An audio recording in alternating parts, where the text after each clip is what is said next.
Hey there, this is Dan, the producer of Mark and Carrie. If you like this show, we highly recommend you check out Watson's other podcast, Trending Globally.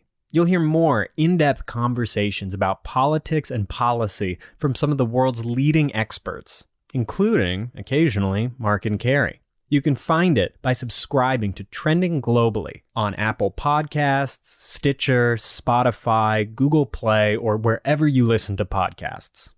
All right, on with the show. Thanks.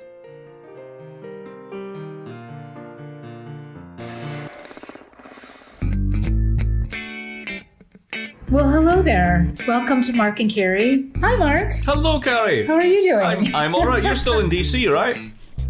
I am, yes. Where it's 4,000 degrees. Yeah, of course, God. I used to live in Baltimore. Yeah. And after nearly a decade there, I finally got used to the fact that, you would take a shower, walk outside, and have another shower instantly. Well, that's the thing. It's a weird, you stay in air conditioning all day because it's too hot and too humid to go out. But then you're dying to go outside. But then when you do, that's exactly what happens. And then you get the chills when you go back in because it's such an incredibly huge temperature drop.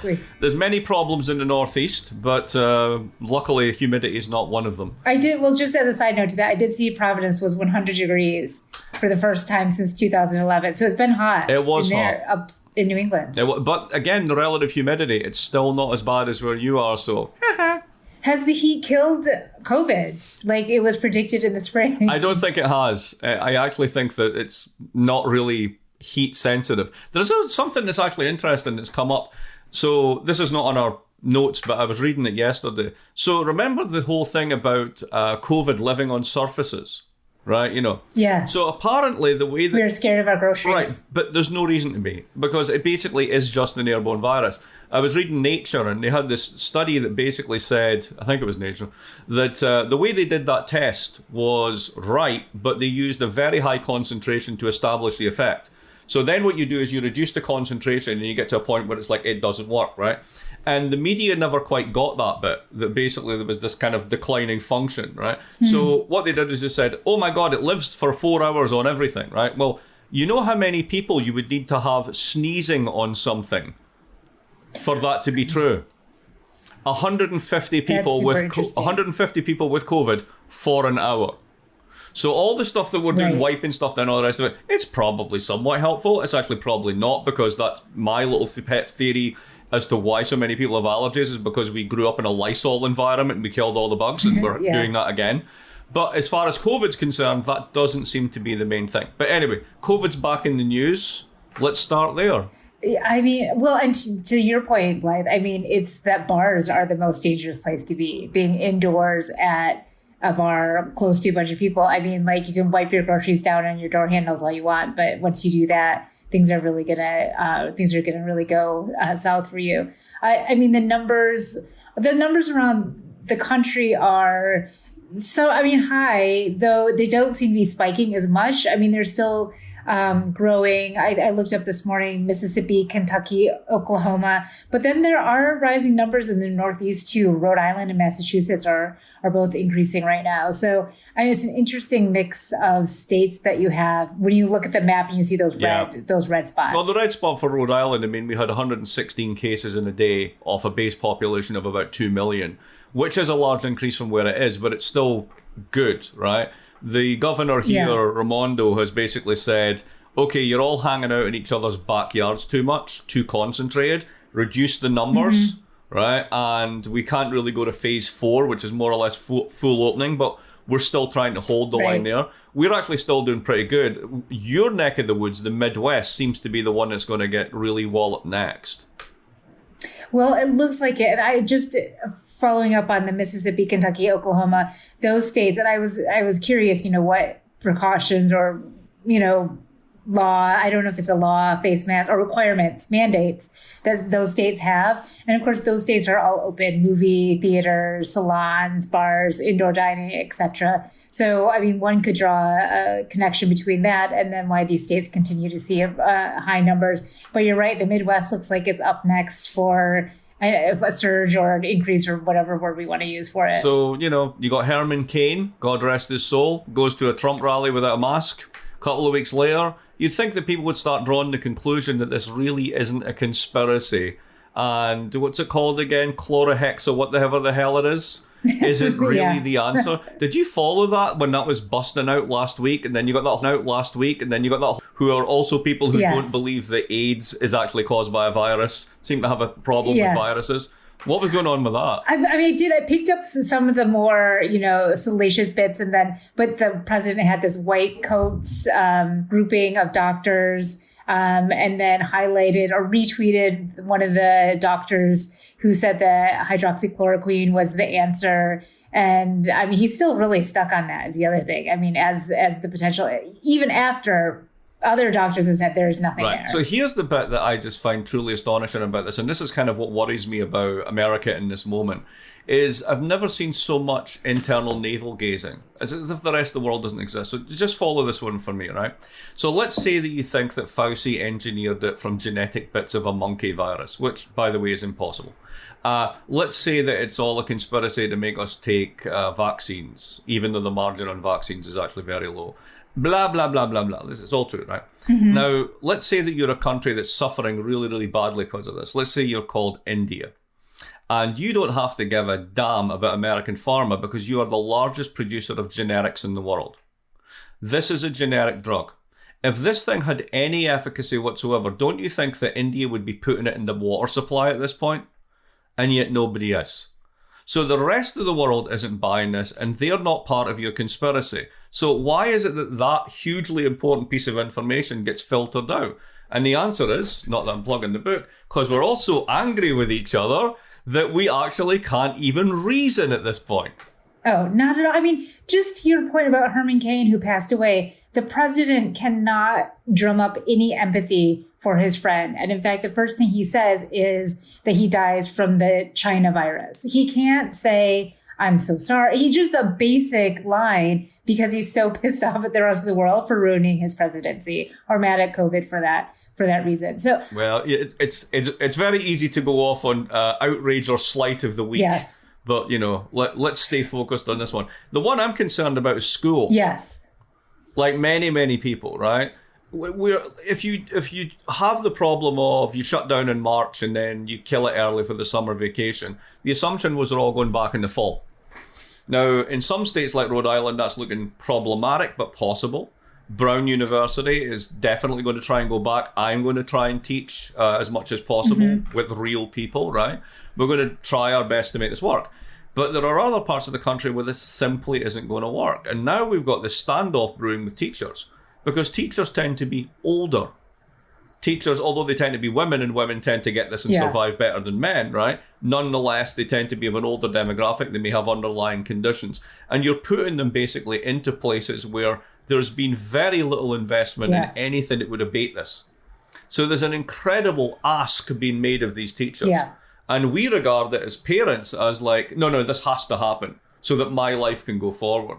We're not connecting the dots. Well, and it's so interesting discussion and debate around, and this of course veers into that, especially at the younger age, that school is daycare and it allows parents to work, and especially women who bear the load of domestic duties. And so, it's entangled in so many different ways. But talking to my friends who are teachers, one of the things that they want to know is just, what is the protocol? Like, just tell me what I have to do and I will do it. But you've told me that I have to buy my own Clorox wipes and my thermometers, while also saying that if, little student gets sick, then the whole thing shuts down. So what's the plan? Am I taking little Bobby's temperature and sending him home, or are we shutting down if he gets it? And I think it's just such confusion. And the other thing here again is about the international comparisons, right? If you look at Europe, everybody in Europe looks at everybody else in Europe, right?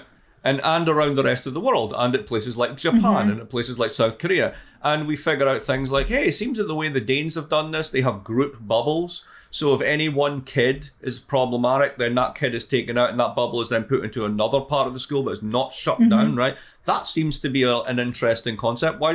It's as if, like, again, there is no other part of the world. Yeah. There's nothing to learn from anyone else. And we're all in panic mode. And it's either a conspiracy or a tragedy, and there's nothing else going on. Well, and you just look at the pictures, and I see it just on Twitter, so who knows, it could be wrong. But just the plexiglass around the desks Is there any plan to have plexiglass in Providence public schools around? I mean, just those sorts of precautions seem like they could. If it's airborne, unless you're spitting into the plexiglass, True, yeah. is that even the answer? Like, we're literally spitballing stuff here. Yet there are countries that have successfully reopened. Why are we incapable of asking them how they did it? I guess that takes us to a really wonderful and light point full of sunshine, which is the total decline of GDP here in the US and then also in Europe as well. Unemployment numbers, of course, the stock market, I think there's a decline yesterday. It just seems like on the economic side of COVID, it's just lots and lots of bad news. Well, there's clearly going to be what finance people call volatility, ups and downs, right? And when it came out first, huge down, Fed walks in, CARES Act comes in, puts a floor under asset prices, things stabilize. Well, nothing much has changed. You still don't need those planes. Boeing took on all that extra debt to tide themselves over. Nobody's going to buy the 777X. Nobody needs the 737. The second-hand aircraft market's going to be flooded for the next 5 years. So, there's real issues there as to the valuing of stocks. And if anything, the stock market has been over here and the real economy has been down here. There kind of does need to be an adjustment. The thing about the big scary numbers, like, the largest quarterly decline, 33% GDP, they're not actually saying we've lost a third of the economy. Mm-hmm. What they're actually saying is that there has been a very large dip over a very short period. Mm-hmm. If that continues, there'll be another large dip over a slightly longer period. No doubt this is serious, but it's not exactly the end of the world as we know it. Right? Yeah. A 33% decline on quarterly GDP means you're a third worse than the world in terms of your growth the last time you checked. It's not we've lost a third of GDP. So a lot of this is scaremongering, but in my opinion, the stock market basically will have a lot of volatility in here as people realize that things like commercial real estate is not coming back the same way, aircraft, forget it, cruise lines, forget it. So all that stuff that we were temporarily bailing, not working. You should have been bailing people instead. So, well, it's the productivity. I mean, here's my elementary understanding of the economy is that our productivity has decreased. And so, I mean, all that stuff that they listed, like that stuff isn't producing wages, isn't producing stuff. And therefore, on a much larger scale, we see a decline. Is that close to being accurate? It's more sort of, it's less, productivity is like how much input you get for how much output you get out, which is a kind of steady state problem. If we didn't have COVID, you could worry about productivity. What we've got here is a kind of demand shock, which is basically people aren't spending, a lot of people are unemployed, and it's going to get worse when the unemployment excess payment goes away. And then you got a supply shock, which is basically companies can't make stuff because they can't bring their workers in to make stuff. So that's a shrinkage of the whole economy, right? Which is why you see the big drop, right? So not so much productivity itself, but it's more this sort of like these. It's like you're walking down the road and you think to yourself, I'm not walking as fast as I used to. That's a productivity problem, right? Here's what's going on. I'm walking down the road. Somebody just hit me in the face with an iron bar and then kicked me, right? That's what just happened. It's a different type of problem. Is walking among many other problems I now suffer from. I'm really stuck on this, and we talked a little bit about this before, but this connects to the relief bill that's being debated in Congress, and that they've cut the $600 per week to $200 a week. And the basic argument, as I see it, is that $600 per week is too much money for people, and it's the wrong incentive. They don't want to go to work because they make more money than if they did go to work. And to me, that argument is it doesn't sit right with me for a number of reasons. One, it says that, our only value is our labor, but it also says that $2,400 is like $1 million zillion dollars, and that, it's just like this enormous amount of money that I'm just going to stay home and like eat my bonbons all day. And I think it also suggests something that like politicians don't know how much a gallon of milk costs or something. There are all those things, but I've never been able to articulate it very well. So I'm just curious what your take on the proposed new relief bill is. Well, I think it sums up to this. There's no doubt that there are incentive effects. I mean, I've been asking people around Rhode Island, do you know anyone that's like, not going back to work because, they're getting more unemployment? And people say, yeah, absolutely. No, that's true. So that's real. The bigger question behind that is, why does the richest country in the world have such a low wage economy? Yeah. right? That's really it. So let's do the math on this, right? So $2,400 a month plus the basic payment, which is probably about another $1,000, right? So let's say that's $3,400 top case, right? So what you're doing is $40,000 a year. That is a lot more than people on minimum wage get. And there are 16 million minimum wage workers in the United States. I think that's a figure. It may actually be double that. But nonetheless, and then, staggering up from that, there's like very marginal increments. So the real question is, why is it that a country that generates this much wealth, Bezos goes to sleep and wakes up with an extra 5 billion. Meanwhile, we have to cut unemployment benefit down so that people get back down to the poverty wages they had before, so we can force them into jobs which they have no control over and the employers have no control over, because they might open up and there's a COVID spike and then it shuts down again. So, in a sense, pushing the incentive angle only makes sense to the fact that you're totally comfortable with having a low wage economy and those jobs are actually there, right? And if they're not actually there because of the virus, then you're kind of just punishing people because that's what you do. So, I mean, does a basic higher minimum wage or universal basic income, does that solve that just on the pure economics of it? Or does it just create a whole host of different problems? Well, Martin Sandbu, who's a Financial Times journalist, has a great book called The Economics of Belonging. And one of the chapters is about car washes. You'll learn a lot from a car wash. So here in Providence, I can drive to a place and get a car wash done where the guy drives it through.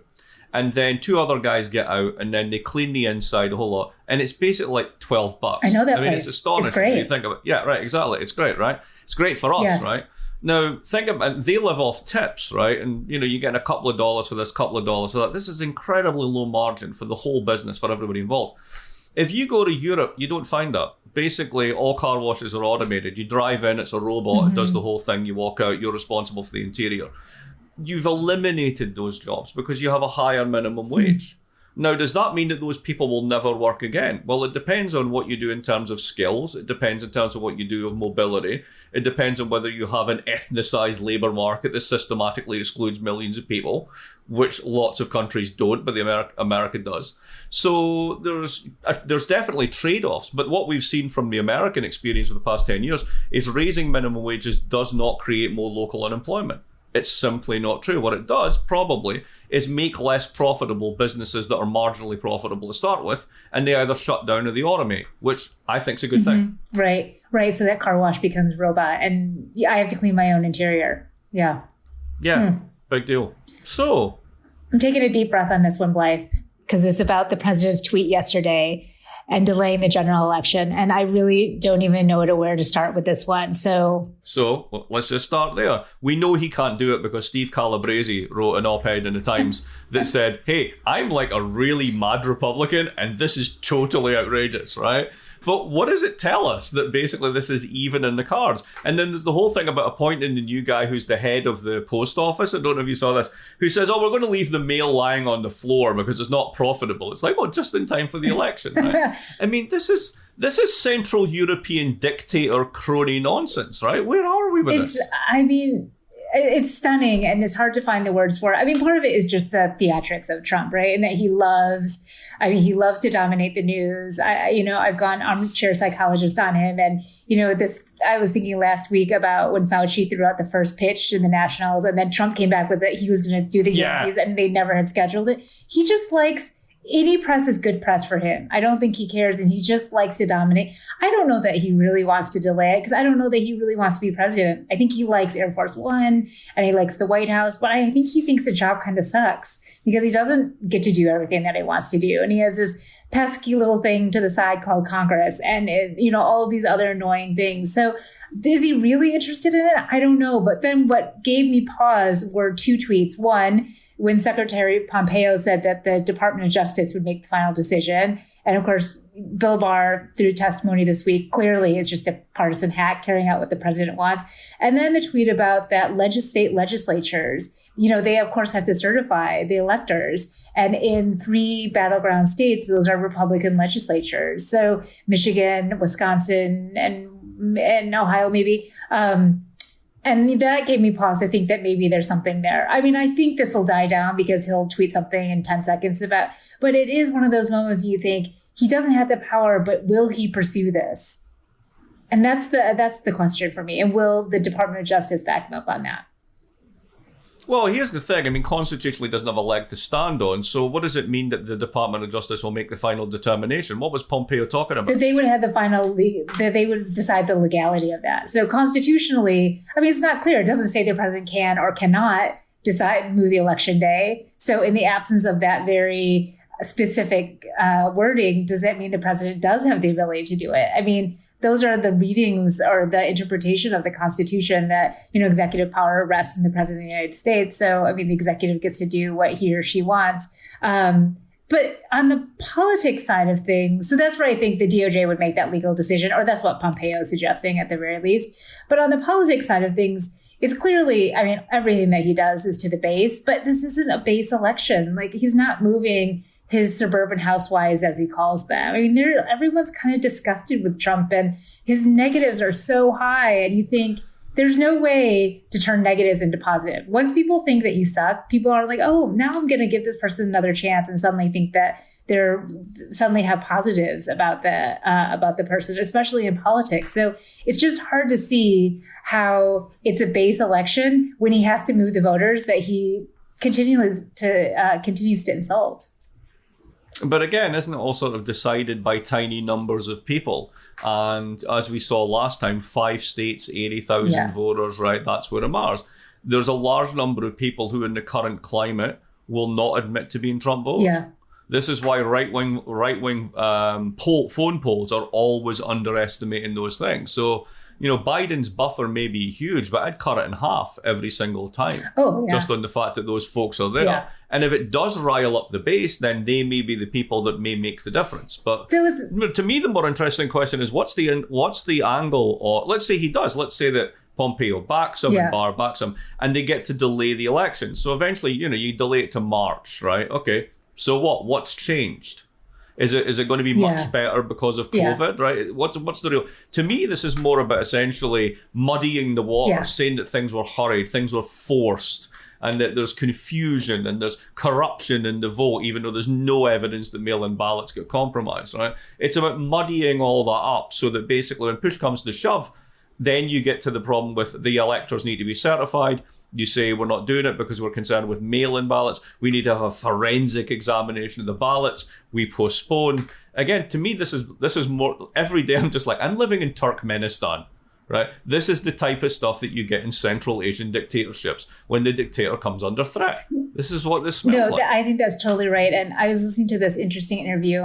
Anne Applebaum, she's a writer for The Atlantic, has this book out about authoritarianism. And she makes the point about how, the Russian Duma could stand up against Putin whenever they wanted to. And the Polish, whatever they call it, could stand up against Orban whenever they wanted. But they don't. And in some ways, it's the same thing. The Republicans in the Senate at any point could say, this is total bullshit. And a couple of them have, very quietly, Marco Rubio said, I wish the president wouldn't have tweeted that yesterday. But this is no profiles encouraged, but they're not doing this. And so you just wonder, what are they waiting for in that respect?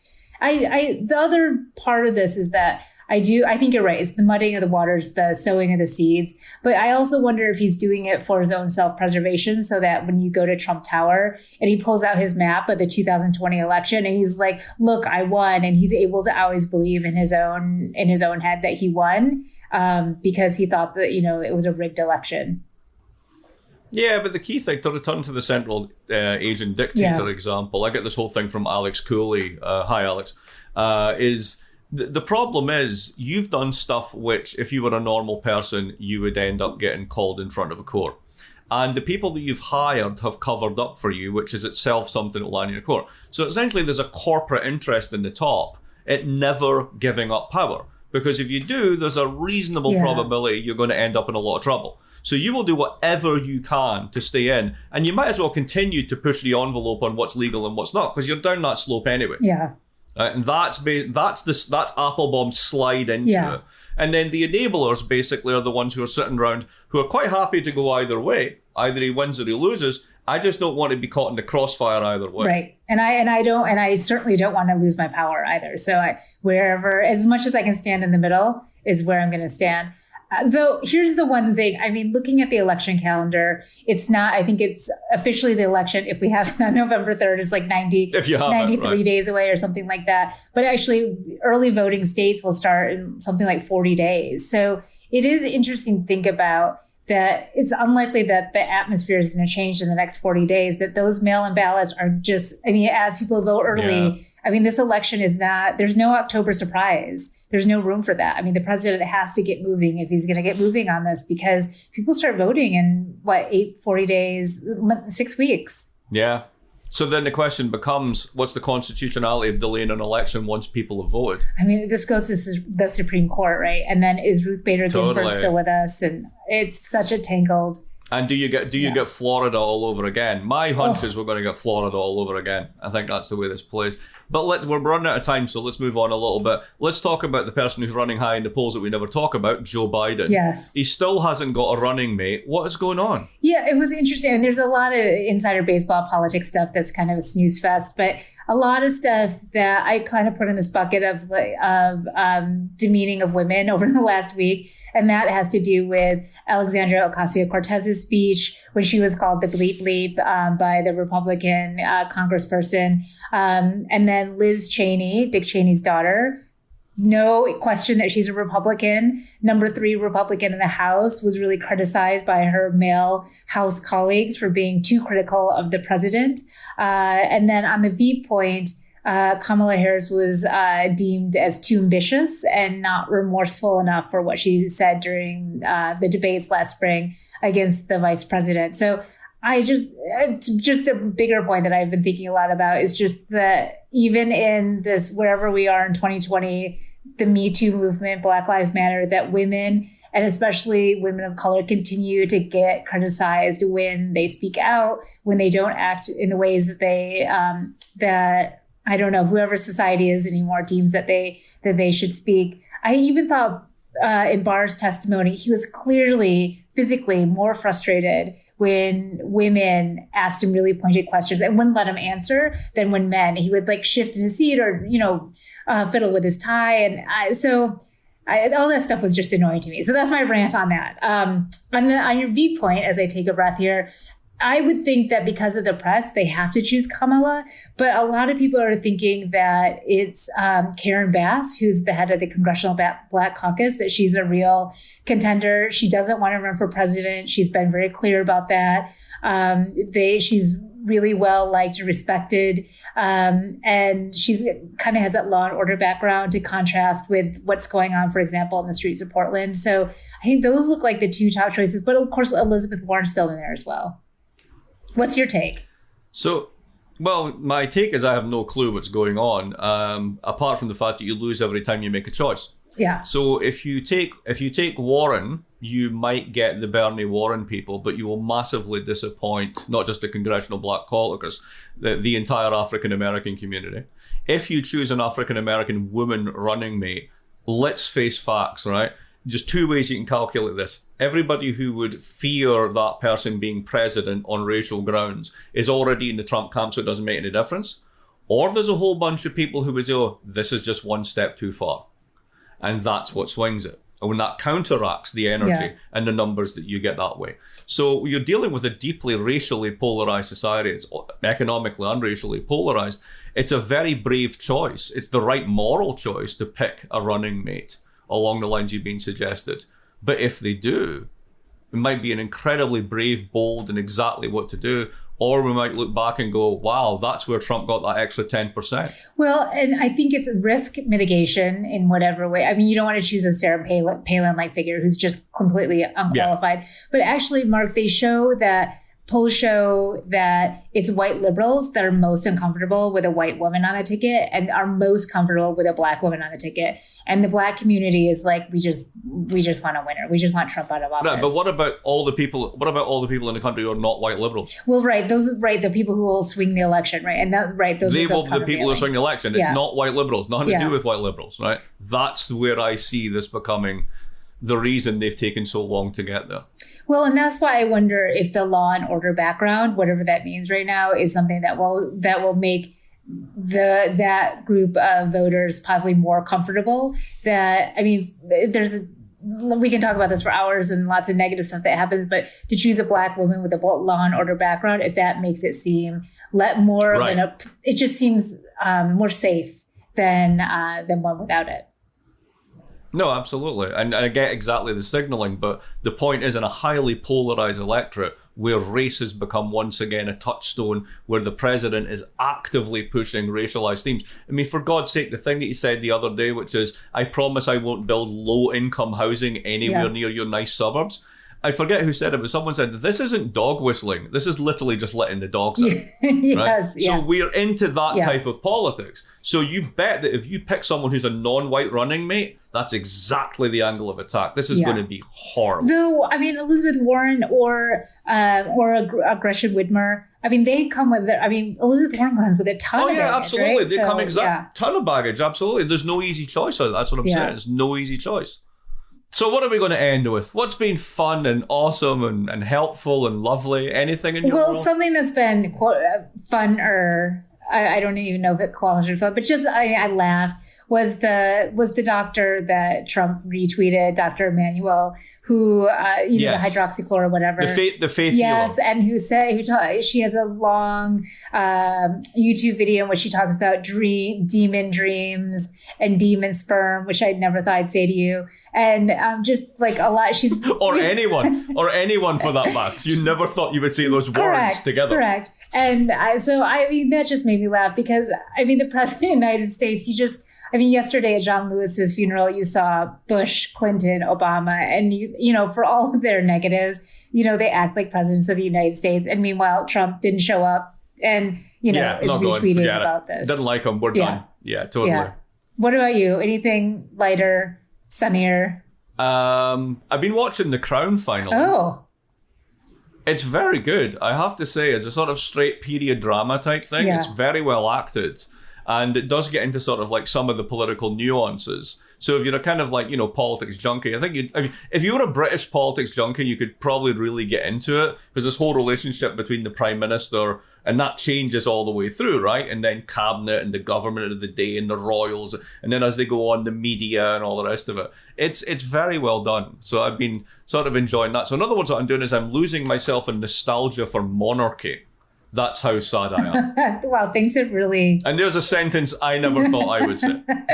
Well, I also saw that Boris lost a stone in weight. Is that like 14 pounds, a stone? 14 pounds is pretty good. Yeah. I got to hand it to him. I wish I could lose 14 pounds. So he's doing pretty well. I want his trainer. Yeah, he must have stopped eating... Well, he did say, because he's starting a big campaign, he stopped eating so much junk food. So I guess those are all positive things. That's a positive. Yeah, here's our positive things. I'm basically eating nostalgia, and Boris Johnson is doing well because he's not eating junk food. I think that's where we are today. Yes, yeah. And I'm now going to go eat some junk food. Excellent. I'm probably going to do exactly the same thing. I got some leftover pizza that I made, so I'll have that. Oh, that sounds really good. Well, it was great to see you. We'll talk to you next time. Exactly. Thanks, everybody, for listening. Bye. All the best. Bye-bye.